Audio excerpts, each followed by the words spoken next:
Inihahandog ng lokal na pamahalaan ng Brooks Point sa ilalim ng tanggapan ng Punong Bayan at Municipal Information Office. Ang programa sa radyo tuwing Sabado, alas 11 hanggang alas 12 ng tanghali, ang impormasyon ng bayan para sa lahat. Hatid ng himpilang ito, ang impormasyon ng bayan para sa lahat. Impormasyon ng bayan para sa lahat.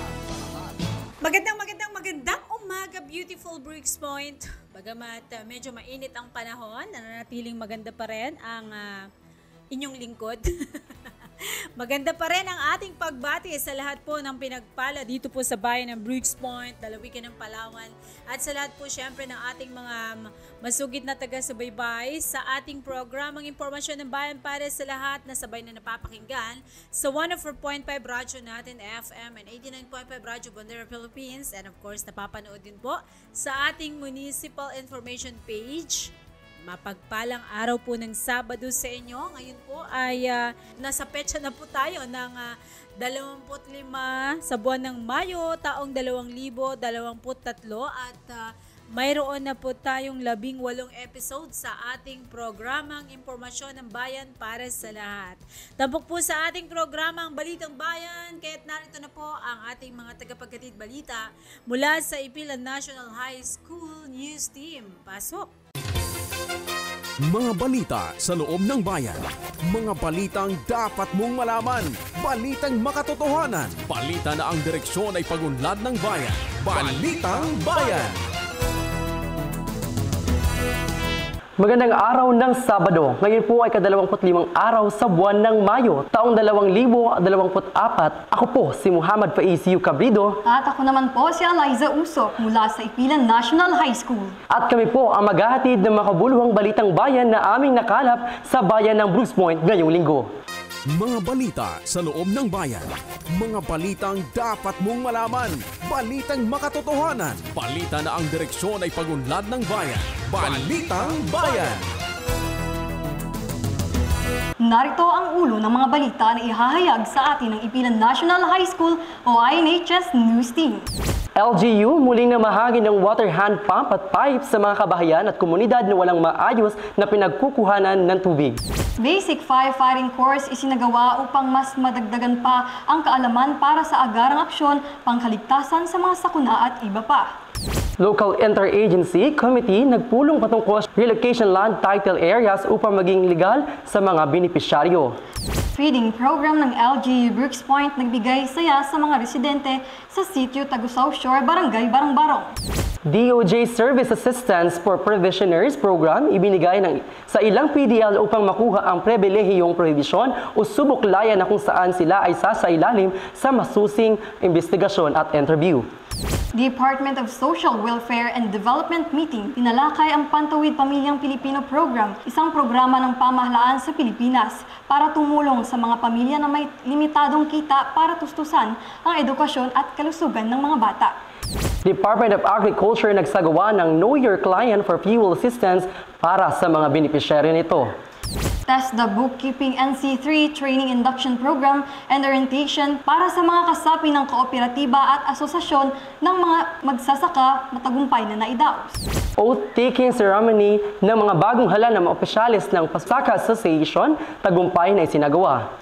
Technical at Advisory Visit o TAV ng DOLE, bumisita sa mga micro-establishments sa bayan ng Brooks Point para ipaalala ang mga micro-standards at safety measures ng mga gusali, lalo na ang pagtatalaga ng safety officer na magsasagawa ng first aid sa bawat establishment.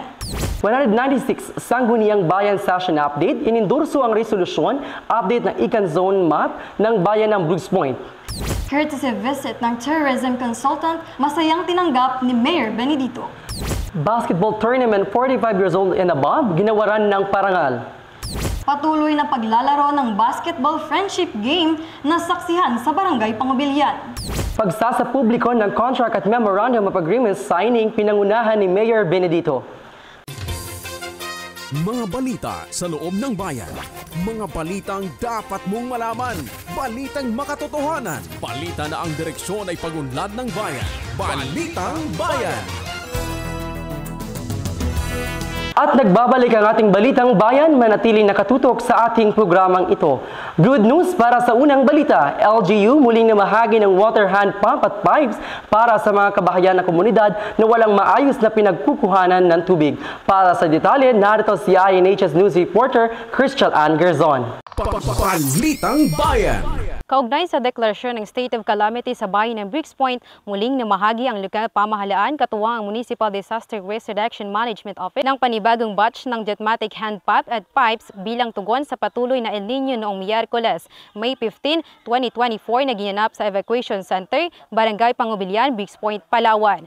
Personal na iniabot ni na Mayor Cesario R. Benedito Jr., MDRRMO Operations Officer Joey Heredero at Executive Secretary Stalwart Joseph Benedito ang mga Jetmatic hand pump at pipes sa tinatayang 80 households na makakatulong sa pagtugon sa kawalan ng tubig sa bayan. Ayon naman kay Mayor Benedito, ang proyektong ito ay hakbang at tugon sa pagsasaliksik at pag-aaral ukol sa nararanasang El Nino sa bayan at sa kahilingan at pangangailangan ng mga dumaranas na kawalan ng tubig sa kanilang lugar. Dagdag pa ni Mayor Benedito na nawa ay patuloy tayong manalangin na malagpasan na natin ang kalamidad na ito dulot ng matinding init ng panahon. Sa kanyang pagtatapos, binigyang diin niya sa Lederap Benedito Feliciano ay makakaasa na laging buo ang kanilang suporta at pagtulong sa mga mamamayan ng Briggs Point. Crystal Ann Gerzon, Ipila National High School News Reporter, nag-uulat para sa Balitang Bayan. Maraming salamat sa iyo, Crystal. Samantala, basic firefighting course isinagawa upang mas madagdagan pa ang kaalaman para sa agarang aksyon pangkaligtasan sa mga sakuna at iba pa. Sa ulat ni INHS News reporter Angel Ann Caporas. Balitang Bayan. Sa gitna ng tag-init, pinalawig ang kaalaman sa pag-iwas at pag-apula ng apoy sa pangunguna ng Bureau of Fire Protection at Municipal Disaster Risk Reduction Management Office ng lokal na pamahalaan ng Brooks Point. Sinimula na noong araw ng Lunes, May 13, 2024 ang 3-day basic firefighting course sa Maruyog Ridge, Barangay Pangubilian, Brooks Point, Palawan. Panauhing pandangal si Mayor Cesario R. Benedito Jr., Municipal Fire Marshal Inspector Lowell Dahon, kasama ang mga partisipante mula sa MDRRMO, Accredited Community Disaster Volunteer at Community-Based Volunteer mula Barangay Poblacion, District 1. Ipinahayag ni Inspector Lowell Dahon ang tanggapan ng BFP ay laging handang magbahagi ng kaalaman upang maraming makatulong sa agarang aksyon sa sakuna at sunog. At para sa BFP, mahalagang malaman kung ano ang mga reaksyon ng mga mamamayan sa gitna ng sunog at kung kinakailangan ay may tama ito at maturuan sa epektibong aksyon.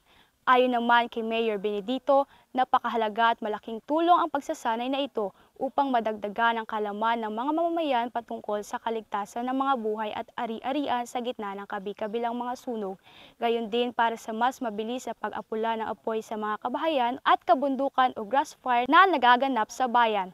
Dalangin ng punong bayan na maging produktibo ang sinasagawang training at pagdating ng araw ay magamit ito sa mga sakuna ng sunog. Dagdag pa ni Mayor Benedito na kailangan nating magkaisa dahil ito ang nagbubukas ng kaunlaran sa isang bayan. Angel Andy Caporas, Ipila National High School News Reporter, nag-uulat para sa Balitang Bayan.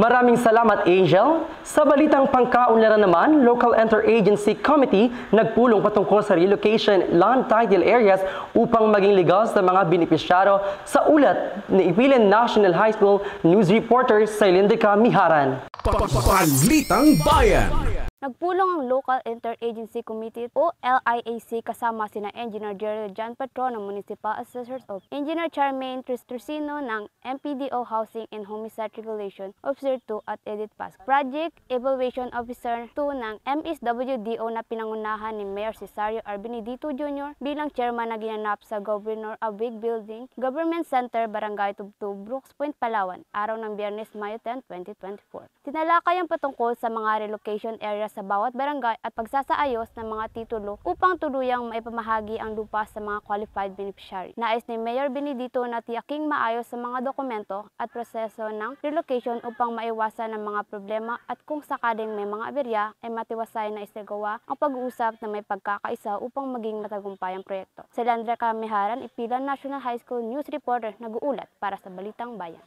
Salamat sa iyo, Sailindrica. At bilang bahagi ng ating bayang pangkalusugan, feeding program ng LGU Brooks Point nagbigay saya sa mga residente sa sitio Tagusaw Shore, Barangay Barong-Barong. Narito ang ulat ni INHS News Reporter Angel Ann Caporas. Balitang Bayan. Matagumpay na pinangunahan ni Mayor Cesario R. Benedito Jr. ang feeding program sa Sitio Tagusao, Barangay Barong-Barong sa bayan ng Brooks Point.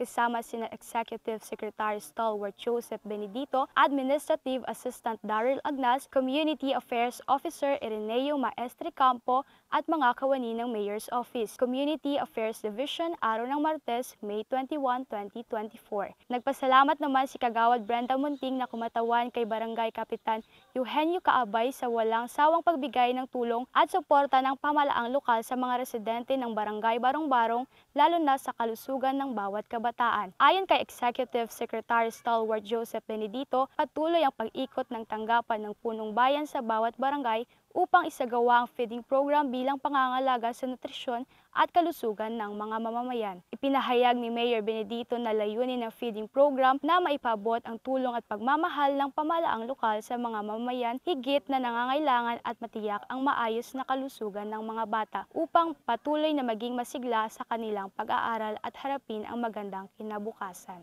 Angel Andy Caporas, Ipila National High School News Reporter, nag-uulat para sa Balitang Bayan. Salamat sa iyo, Angel Andy Caporas. Samantala, DOJ Service Assistance for Provisioners Program ibinigay sa ilang PDL upang makuha ang pribilehiyong provision o subuklayan na kung saan sila ay sasailalim sa masusing investigasyon at interview. Balitang hatid sa atin ni INHS News Reporter Micaela Nueva Cubeta. Balitang Bayan.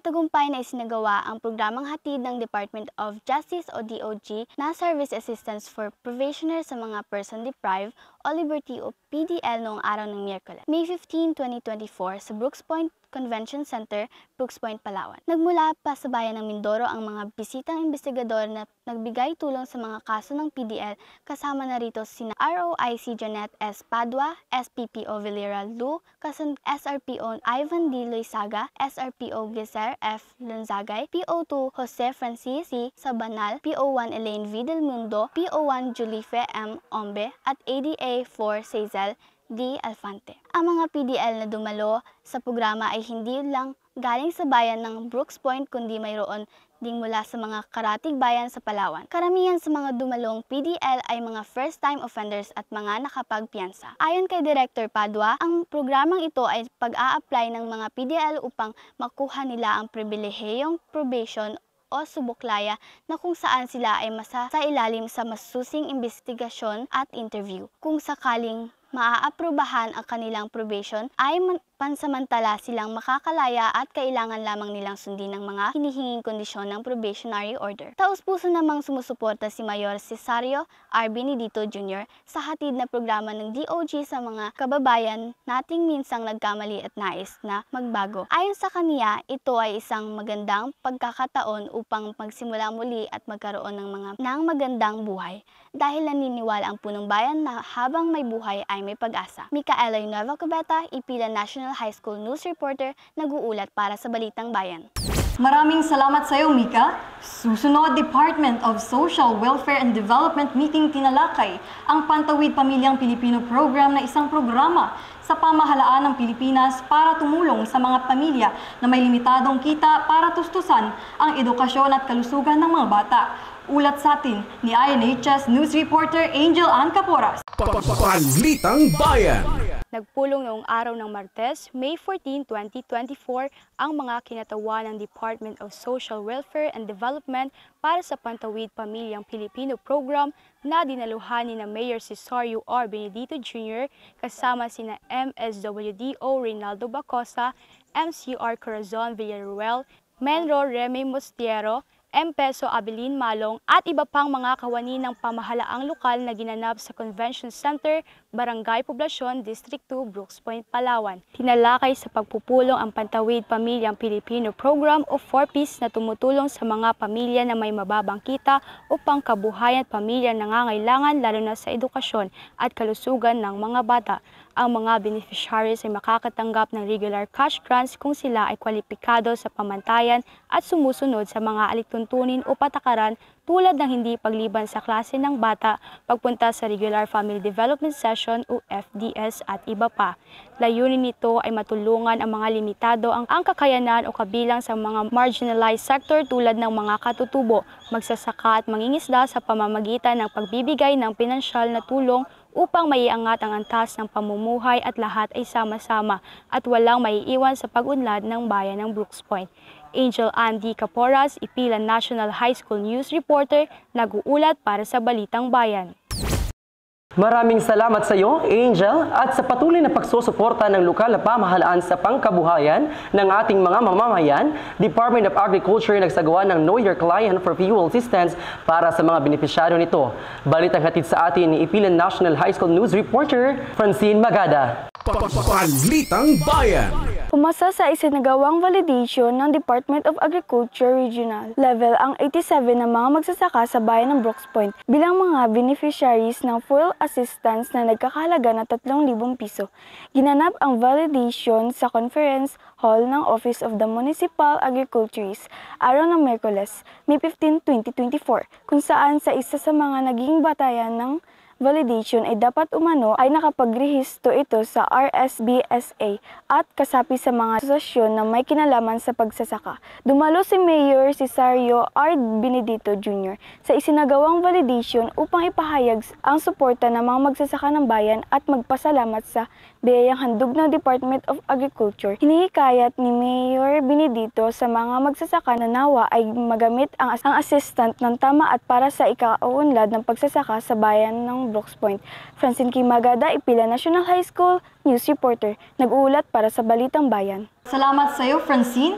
Samantala, TESDA Bookkeeping NC3 Training Induction Program and Orientation para sa mga kasapi ng kooperatiba at asosasyon ng mga magsasaka matagumpay na naidaos. Hatid ni INHS News Reporter Quincy Bahaw para sa detalye. Balitang Bayan. Matagumpay na isinagawa ang TESDA Bookkeeping National Certificate 3 Training Induction Program at Orientation sa Convention Center, Barangay Poblacion 2, Brooks Point, Palawan, araw ng Huwebes, ika-16 ng Mayo 2024, na dinaluhan ni Vice Mayor Attorney Mary Jane D. Feliciano na kumatawan kay Mayor Cesario R. Benedito Jr. kasama sina Municipal Information and External Affairs Officer Ms. Deborah Faith Malacao at Provincial Training Center Administrator Ms. Javelin E. Obrero at 25 trainees na pawang mga membro ng kooperatiba at asosasyon ng mga magsasaka. Ipinahayag ni PTC Administrator Javelin E. Obrero na ang pagsasanay sa Bookkeeping NC3 ay libreng hatid ng Technical Education and Skill Development Authority o TESDA PTC Palawan para sa mga nais madagdagan ang kaalaman at nais matuto ng trial balancing, financial report, post and transaction at iba pa. At inaasahang makakatanggap ang mga trainees sa National Certificate 3 sa Bookkeeping at allowance na 160 pesos bawat araw sa buong duration ng training at libreng assessment. Ayon kay Vice Mayor Attorney Feliciano, malaking tulong ang pagsasanay na ito at makapagbibigay sa kanila ng panibagong kaalaman upang magamit sa hinaharap at sa ikauunlad ng sariling gayon din ng mga kooperatiba at asosasyong kinabibilangan. Errol Quincy Bahaw, Ipilan National High School News Reporter, nag-uulat para sa Balitang Bayan. Maraming salamat, Errol. Susunod, oath-taking ceremony ng mga bagong halal na opisyales ng Pusaka Association tagumpay na isinagawa sa ulat ni INHS News Reporter Angel Ann Caporas. Balitang Bayan. Isinagawa noong araw ng Martes, ika-14 ng Mayo 2024 ang oath-taking ceremony ng mga bagong halal na opisyalis ng Pusaka Fisherfolks Association na ginanap sa Bantay Dagat Station, Ipilan Shore, Barangay Ipilan, Brooks Point, Palawan, na pinamunuan ni Ginoong Job Peralta, Farm Supervisor, Fisherman Coordinator mula sa tanggapan ng Office of the Municipal Agriculturist.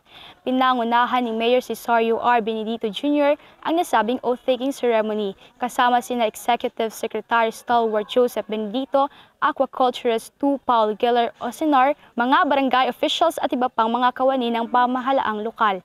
Tinalakay ni E.S. Stalwart Joseph Benedito ang ibig sabihin ng pusaka ay pamana na hango sa salitang Palauan at Muslim kung saan ang pinapahayag na ang karagatan ay pusaka o pamana sa mga mamamayan ng Brooks Point at kinakailangan ng pagkalinga, protekta at pag-aalaga sa karagatan.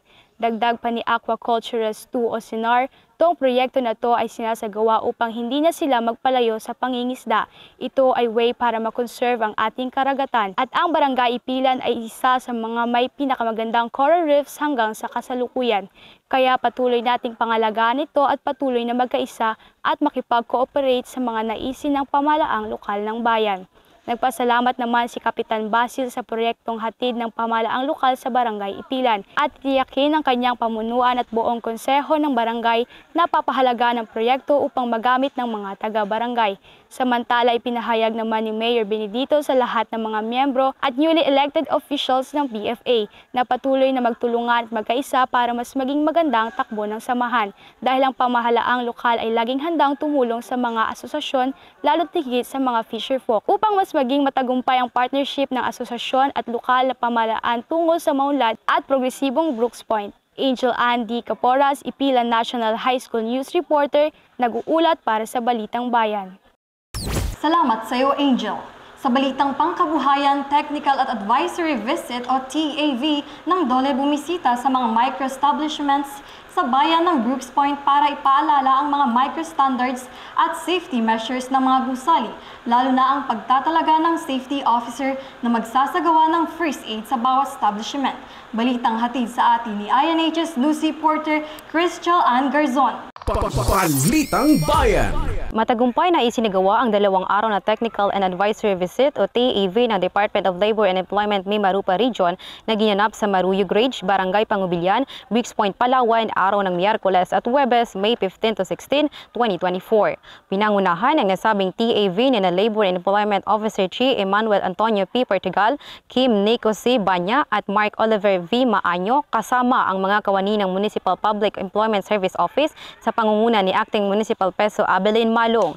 Layunin nito na madagdagan ang kaalaman ng mga may-ari o employer at mga empleyado ng mga business establishments patungkol sa labor regulations, general labor standards, occupational safety and health standards, emergency preparedness, basic safety rules and measures, hazard identification and risk assessment control at mga karapatan ng isang manggagawa patungkol sa tamang pagpapasahod, benepisyo at marami pang iba.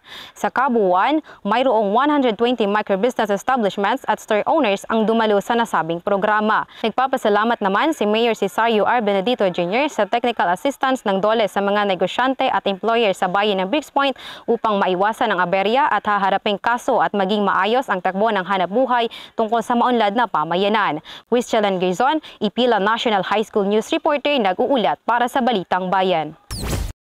Maraming salamat sa iyo, Christian. Samantala, 196 Sangguniang Bayan Session Update, inendorso ang resolution update ng Econ Zone Map ng Bayan ng Brooks Point. Balitang hatid sa atin ni INHS News Reporter, Christian Ann Garzon. Balitang Bayan.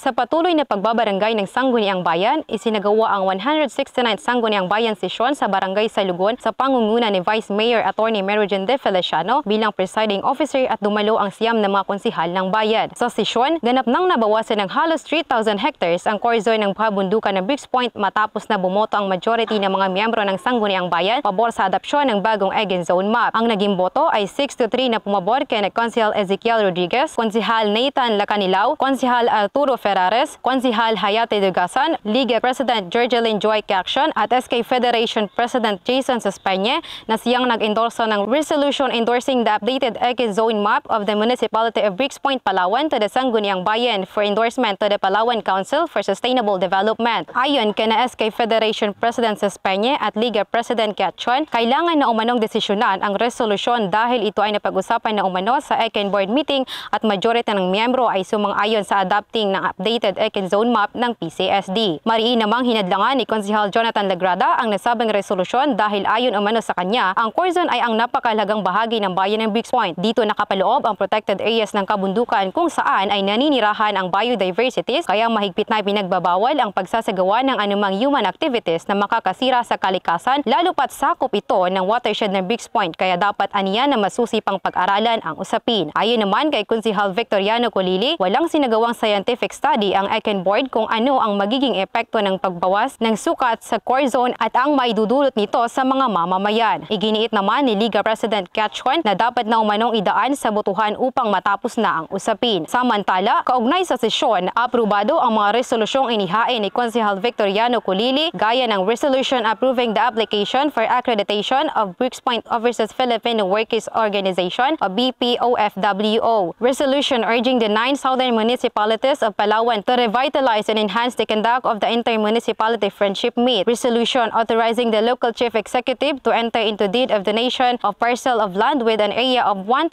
square meters by and between local government unit of Brooks Point and Mr. Wandy L. Sibayan. At resolution authorizing the local chief executive to enter into a MOA by and between the LG Brooks Point represented by Honorable Cesario R. Benedito Jr., Municipal Mayor and Honorable Victorina Dennis M. Socrates, Provincial Governor for Relief Goods Prepositioning for the Municipality of Brooks Point, Palawan. Aprobado rin ang mga resolusyong inihain ni Konsehal Richard Balian na may pamagat na a resolution authorizing the local chief executive, Honorable Cesario R. Benedito Jr., to enter into the Memorandum of Agreement with Ms. Azuzina M. Dayanghirang, MD-MCH, CESU 3 Assistant Secretary and Executive Director 4 of National Nutrition Council for BNS Traveling Allowance. Draft resolution earnestly requesting the provincial government of Palawan through Honorable Victorino Dennis Socrates to allocate fund for the procurement of beddings for all hospital beds in Southern Palawan Provincial Hospital or SPPH. Resolution requesting cockfighting in Barangay Saraza and Barangay Barong-Barong. Inaprobahan din ang resolution for allocation funds for drainage canal, covered gym with stage and school building of Vito Pechanco Memorial High School and generator set for Tagpinasaw Elementary School na akda naman ni Konsehal Kiel Rodriguez. Wistelan Gizon, Ipila National High School News Reporter, nag-uulat para sa Balitang Bayan. Maraming salamat sa iyo, Christian. Balitang turismo naman po tayo. Courtesy visit ng tourism consultant masayang tinanggap ni Mayor Benedito. Sa ulat ni INHS News Reporter Errol Quincy Bahaw. Balitang Bayan. Bumisita sa tanggapan ni Mayor Cesario R. Benedito Jr. sina Palawan State University Director Transnational Internal Affairs and Linkages Office Dr. Judy Ann V. Sarael and Mr. Adi Sarael kasama si Municipal Tourism Officer Arlene Piramidi na ginanap sa Abweg Building Government Center Barangay Tubtub, Brooks Point, Palawan. Araw ng Miyerkules, 15 ng Mayo 2024. Masayang binigay kay Mayor Benedito ang Brooks Point Municipal Tourism Development Plan para sa taong 2022 to 2027 na may ititulong The Sustainable Agri-Tourism Capital of the Philippines na naglalaman patungkol sa pagtangkilik ng sariling produkto at kultura upang mapalago ang agrikultura at turismo sa bayan ng Brooks Point base sa pag-aaral at pananaliksik ng mga tourism consultants. Errol Quincy Rubey Bahaw, Ipila National High School News Reporter, nag-uulat para sa Balitang Bayan. Maraming salamat, Aaron. Sa larangan naman ng palakasan, basketball tournament, 45 years old and above ginawaran ng parangal sa ulat ni INHS News Reporter Crystal Ann Garzon. Balitang Bayan.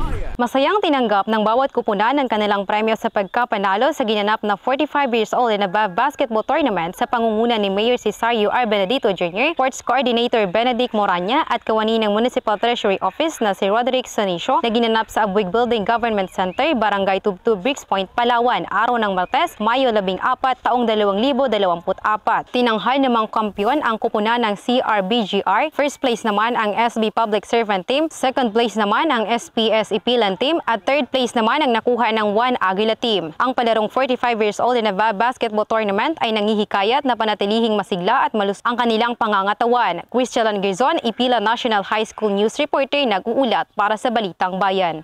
Salamat sa iyo, Christian. Susunod ang patuloy na paglalaro ng basketball friendship game na saksihan sa Barangay Pangobilian. Sa ulat ni INHS News Reporter Sailindrica Miharan. Balitang Bayan. Bahagi ng pagdiriwang ng founding anniversary ng Barangay Pangobilian, masayang nakipaglaro ng basketball ang kupunan ng D-Executive sa pangunguna ni Mayor Cesario R. Benedito Jr., Executive Secretary Stalwart Joseph Benedito, Municipal Administrator Edgar Lacandaso, Konsehal Richard Tad Balian, Board Member Al-Nashir Iba, Konsehal Arturo Ferrares, Konsehal Nathan Lacanilaw, MEEDO Bernard Quijano, kasama ang mga opisyalis ng barangay sa pangunguna ni Kapitan Violeta de la Cruz na ginanap sa covered court ng Barangay Pangobilian, Brooks Point, Palawan, gabi ng Lunes, 13 ng Mayo 2024. Ang isinagawang basketball friendship game ay pakikiisa at pakikisaya ni Mayor Benedito sa pagdiriwang ng founding anniversary ng Barangay Pangubilyan at mapagtibay ang samahan at relasyon ng mga residente ng barangay at mga kawani ng pamahalaang lokal kasabay ng pag-eehersisyo.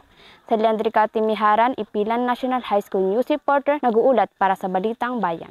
Maraming salamat sa Lindrika. Sa ating balitang Transparency and Accountability naman, pagsasapubliko ng Contract of Memorandum of Agreement signing, pinangunahan ni Mayor Benedito sa ulat ni INHS News Reporter Micaela Nueva Cobeta. Balitang Bayan.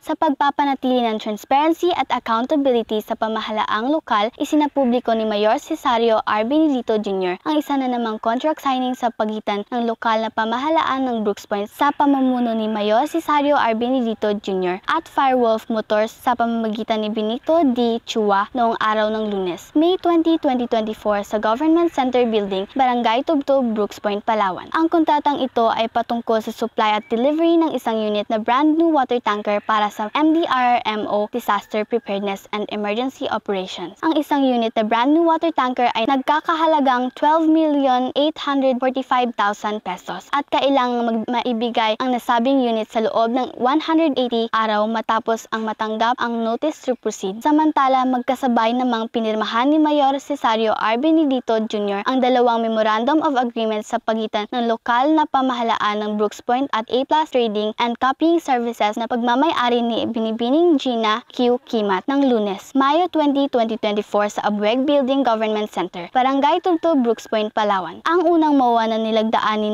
Mayor Benedito at Binibining Kimat ay para sa supply at delivery ng raw materials para sa operation ng Complementary Baby Food Factory na nagkakahalaga ng 289,500 pesos at ikalawang MOA ay para sa supply at delivery ng grocery items for person with disability, nagkakahalaga naman ng 673,000 pesos. Ang mga ito ay inaasahang maihahatid sa loob lamang ng 20 to 30 calendar day. Nais ni Mayor Benedito na maging transparent ang mga proyekto at programa ng pamahalaang lokal para sa mga mamamayan ng Brooks Point. Micaela Nueva Cobeta, Ipilan National High School News Reporter, nag-uulat para sa Balitang Bayan. Maraming salamat, Mika. Manatiling nakatutok sa pakikinig at panunood ng ating programang Impormasyon ng Bayan para sa lahat. Susunod na ang Talakayang Bayan. Ako po si Muhammad Faizio Cabrido. At ako naman po si Eliza Uso. Kami po ang Ipilan National High School News Reporters na naghatid ng Balitang Bayan. Mapagpalang araw sa lahat, Bayan ng Brooks Point. Mga balita sa loob ng bayan. Mga balitang dapat mong malaman. Balitang makatotohanan. Balita na ang direksyon ay pagunlad ng bayan. Balitang Bayan.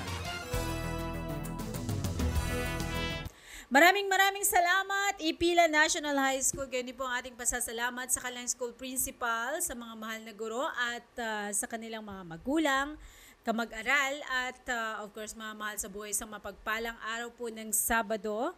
Tuloy-tuloy po tayo. Pagkalipas lamang po ng ilang sandali ay mapapakinggan na po natin ang Talakayang Bayan. Talakayang Bayan. Masusing pag-uusapan ang mga programa at proyekto ng bayan. Talakayang Bayan.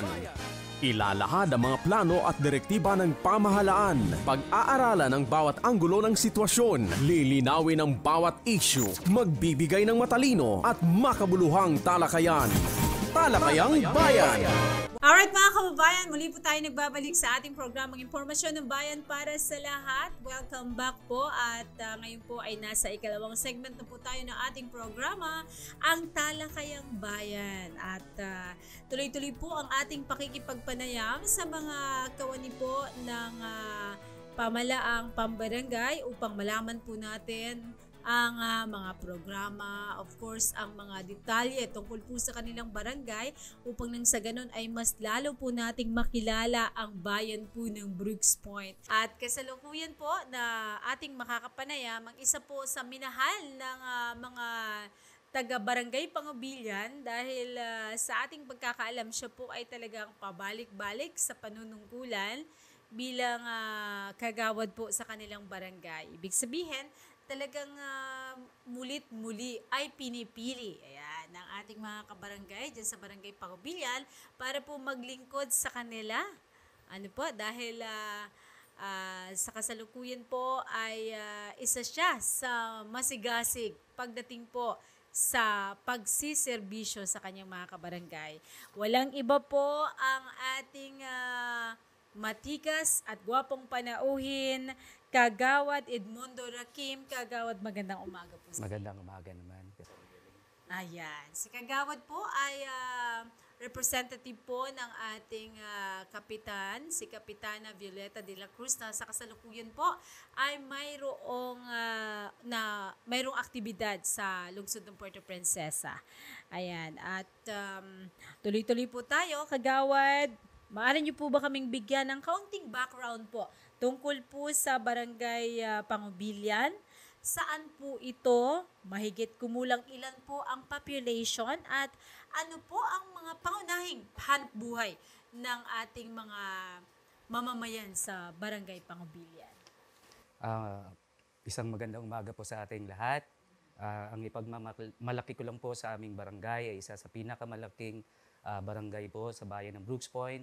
At ito po ay humigit kumulang, ang populasyon ay 12,000.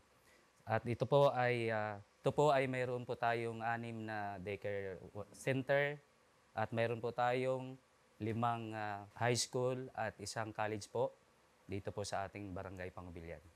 Regarding naman po sa pangunahing pinagkakakitaan, pwede niyo po bang ma-share sa amin? Ano po yung pangunahing pinagkakakitaan po dito? Ang pangunahing pinagkikitaan po dito ng mamamayan ng Barangay Pangubilyan ay yung malawak na palayan at mayroon din pong mga niyugan.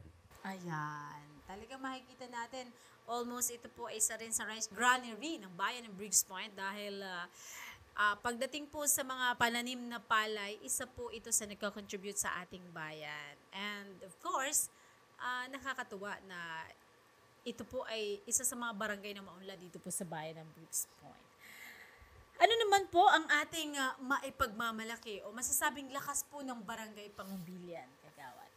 Ang may pagmamalaki lang po namin sa Barangay Pangubilyan ay nandito po yung ating Jollibee, nakabubukas lang po at siyempre mayroon po tayong 2 private na hospital at mayroon po tayong college, 1 college at 6 na elementary po at dito rin po yung ating sports complex at yung ating pong mga lodging house, marami po tayo kaya yung mga bisita po natin ay pwede ma-accommodate po ng Barangay Pangubilyan. Ayan, ako. Alam naman natin na talagang itong mga establishment na ito, mga kababayan, ay talagang malaki po ang contribution sa mamamayan ng bayan ng Briggs Point, 'di ba? Katulad ng Jollibee, ang Jollibee ay naghahatid ng bida ang saya. Syempre, 'di ba? At ang ating mga hospitals naman ay syempre ay naghahatid naman ng magandang pangangalaga sa kalusugan po ng mga mamamayan. And of course, ang Palawan State University, sabi nga ni Kagawad, ay nandito rin sa Barangay Pangubilyan na kung saan ay napakarami na naging successful na mga mamamayan or individuals na galing po sa paaralan ito.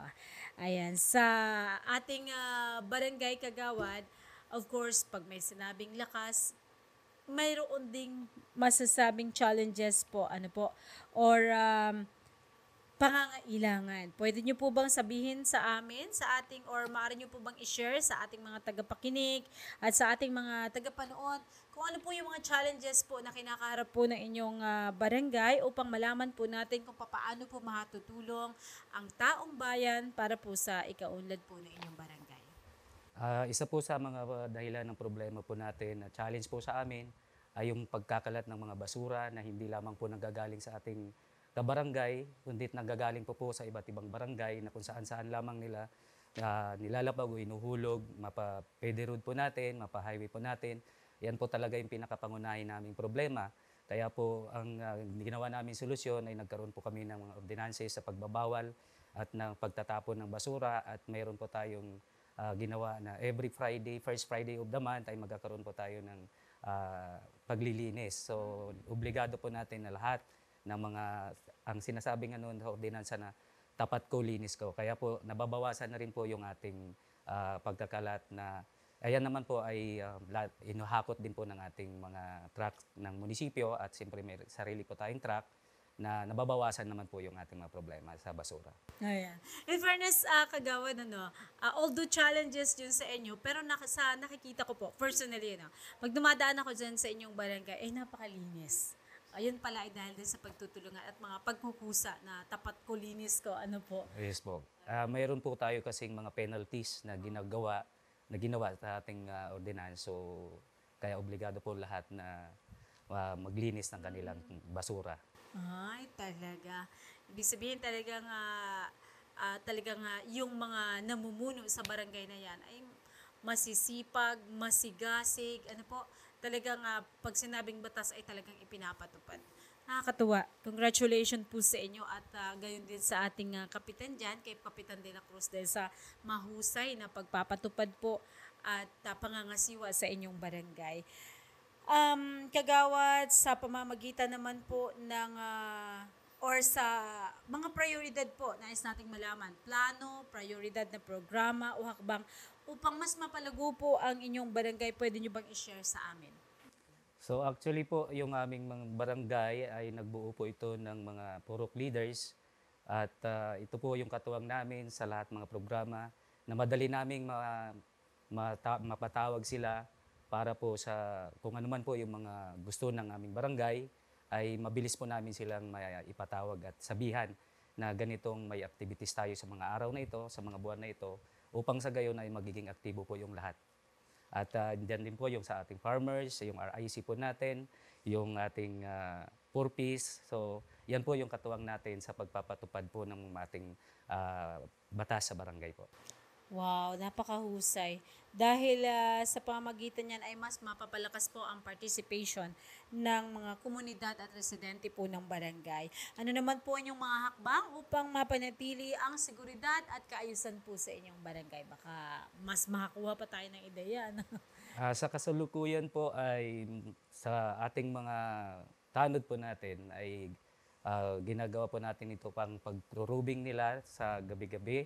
Dahil sa sobrang na po ng dami rin ng populasyon at yung mga estudyante, lalo tigit yung sa National High School, na nanggaling pa yan sa iba't ibang barangay dito sa atin. So, nagkukos po yan minsan ng hindi ka nais-nais. So, nagkakaroon po tayo ng bandilyo sa paikot po ng ating barangay upang maipaalala po yung mga dapat at bawal na gawin ng ating mga mamamayan ng bayan, ng barangay Pangubilyan. Ayan. Kapag payapa po ang barangay, payapa din po ang bayan ng Briggs Point.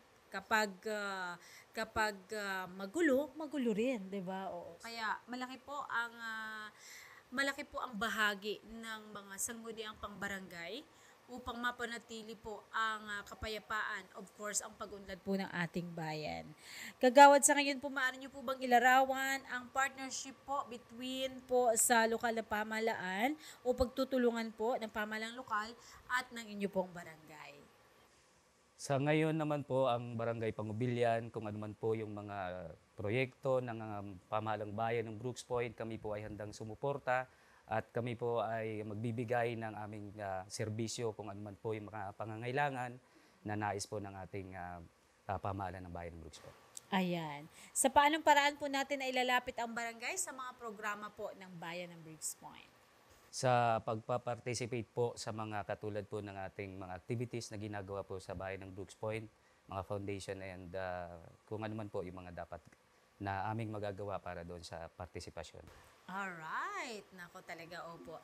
Malaking bagay po yung participation dahil sa pamamagitan po nito ay magkaroon po tayo ng pagkakaisa. Ano po, sa ikasasaya and of course, sa ikaluunlad po ng ating bayan. Mahal na bayan ng Briggs Point. Napakaikli po ng oras, kagawad. Ano po, malapit na po tayo magtapos. At nasa inyo po yung pagkakataon. Baka may nais po kayong sabihin sa ating mga tagapanood at tagapakinig sa ating municipal information page, of course. Sa ating mga kapartner radio station na Radyo Pandera and 104.5 Radyo natin FM. Kagawad, na sa inyo po ang pagkakataon. Baka may nais po kayong sabihin. Maraming salamat, kasamang Ellen. Isang magandang umaga po muli sa ating lahat, bayan ng Brooks Point. Ako po ay nagpapasalamat at napaunlakan kami sa inyong programa, sa inyong istasyon na magbigay ng konting mga paalala kung ano man mga nangyayari sa aming barangay. And of course, nagpapasalamat po tayo sa ating kapitan, bagamat wala po siya dito, ay tayo po ay pinadala niya upang bigay ng impormasyon yung ating barangay Pangubilyan.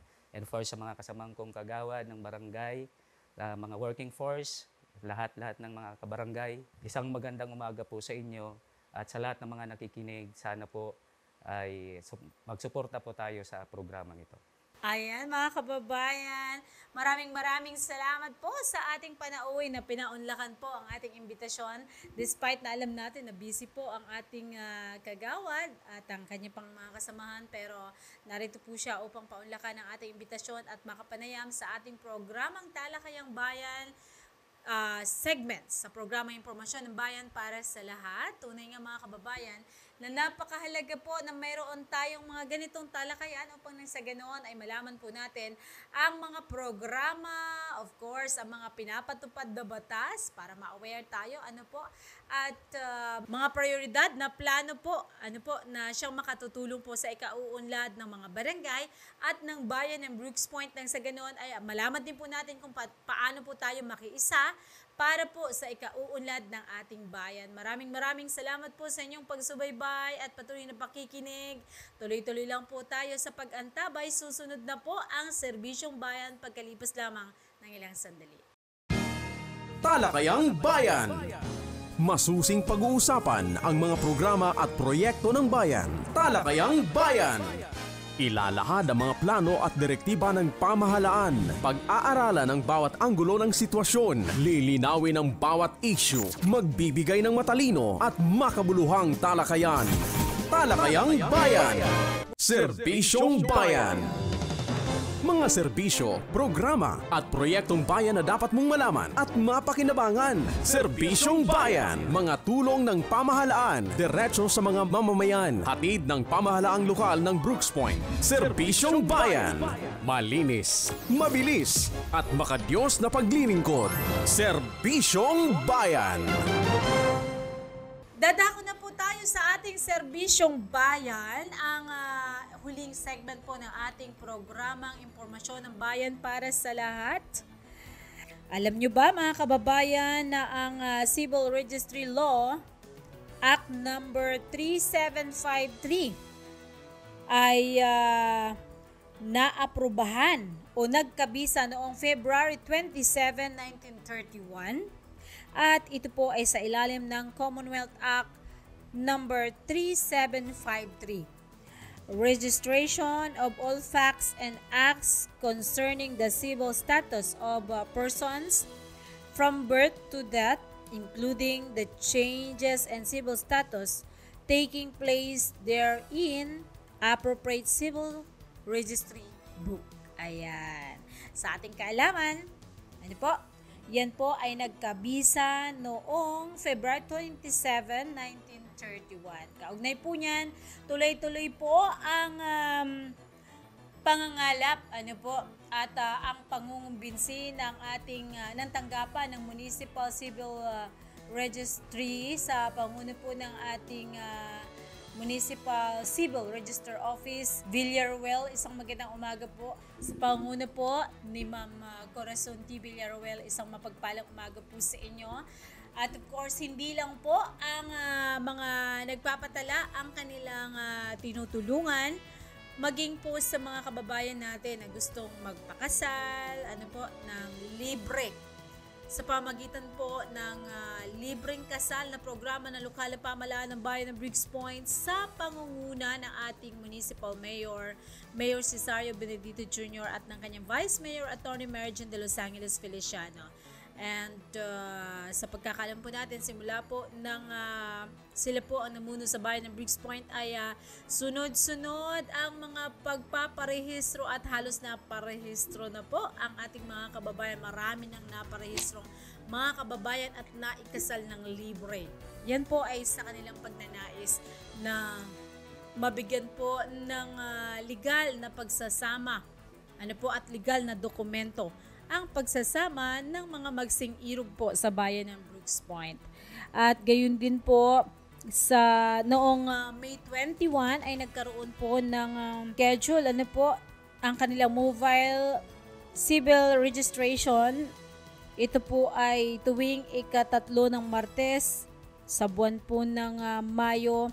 Para sa hindi pa nakakapagparehistro ay mangyaring tumungo po sa kanilang tanggapan, and of course bisitahin po ang municipal information page at ang kanilang page po ng Municipal Registry Office upang malaman po natin ang mga update na kanilang mga programa para po sa ating ikabubuti. Tuloy-tuloy po tayo mga kababayan. Ang Agriculture Office po sa pamuno ng ating Municipal Agriculture Officer na si Sir Rene Bacosa. Isang magandang umaga, sir. May gayon din po sa inyong mga kasama dyan sa Agriculture Office. Ay patuloy po na nangangalap ng mga farmer o mga magsasaka na nais po magparehistro, o kung hindi mo man nais, kaibigan, kailangan mong iparehistro ang iyong mga sinasakang palayan, maisan, gulayan o ano pa man yan. Gayon din po sa may mga nag-aalaga ng hayop upang mabigyan po kayo ng benepisyo. Dahil napakarami pong benepisyo ang ibinababa ng pamalaang nasyonal, na kung saan ay ang una-una pong kinakailangan ay dapat nakaparehistro po sa RSBSA ang inyong mga item o ang inyong mga sakahan. Katulad po nito, basahin natin, ano ba ang RSBSA? Ito ay Registry System for Basic Sectors in Agriculture, para maabot po yung ating mga kababayan na magsasaka, maging sa kasulok-sulukan po ng bayan ng Brooks Point. Sino ang pwedeng magparehistro? Lahat po ng magsasaka at mangingisda, Pilipinong edad 15, 15 years old pataas, ay maaaring magparehistro. Ang asawa at anak ng tumutulong sa pagsasaka o pangingisda, kung ito rin ang kaniyang pangunahing hanap buhay. Ang RSBSA o Registry System for Basic Sectors and Agriculture, opisyal na talaan ng pamahalaan upang bigyan ng pagkakakilanlan at mukha ang mga tunay na magsasaka at mangingisdang Pilipino. Kaya sa mga kababayan natin dyan, kung gusto nyo maka-avail ng mga benepisyo tungkol sa mga programa po ng Department of Agriculture, mangyari po lamang na kayo po ay magparehistro na. And mga kababayan, patuloy po ang pagsasagawa ng mass anti-rabies vaccination sa Barangay Malis. Tapos na po sa Lugon noong 22, sa Mariñana noong 23, at sa Barangay Sarasa ay noong 24. Okay, anyway, tuloy-tuloy po yan. Kung mangyari lamang po na patuloy po na makipag-ugnayan sa Municipal Agriculture Office, dahil sila rin po ang isa sa in-charge pagdating po sa vaccination sa anti-rabies. Napakabuti po na tayo po ay maging responsable, aalaga ng mga hayop, lalo na po katulad ng mga aso, pusa, dahil napakalaking problema po kapag nakakagat ang ating mga alagang aso, pusa, nakakalmot, dahil ang rabies po ay hindi biro. Kapag ito po ay naisalin doon sa biktima, ito po ay nakakamatay. Livestock Mortality Insurance Application Caravan ngayong May 20 to 29, 2024. Ang mga schedule po, barangay schedule ay sa Malis at Calasagin ngayong May 20, May 21 barangay sa Lugon at Maasin, May 22 barangay sa Mariñana at Bambalot, May 23 barangay Sarasa at Ipilan, May 24, 2024, Barangay Uring-Uring at Barong-Barong. May 27, Barangay Amas at Aribungos. May 28, Barangay Imulnot at Mainit. May 29, 2024, Barangay Pangubilyan at Tubtub. Ang mga basic requirements po, RSBSA registration number, ownership certification mula sa barangay na nagsasaad ng uri, edad at dami ng hayop, kulay at kasarian ng mga ito. At printed copy po na actual photos ng mga alagang hayop na ipapasiguro kasama ang may-ari nito, and photocopy ng isang valid ID at fully filled up registration form. Ayan. Libreng siguro o insurance para sa inyong mga alagang baka, kalabaw at iba pa. Kung ikaw po ay may-ari o nag-aalaga ng iba't ibang hayop, pambukid tulad ng baka, kalabaw, kambing at baboy, ikinababahala mo ba ang sobrang init ng panahon, bunsod ng El Nino?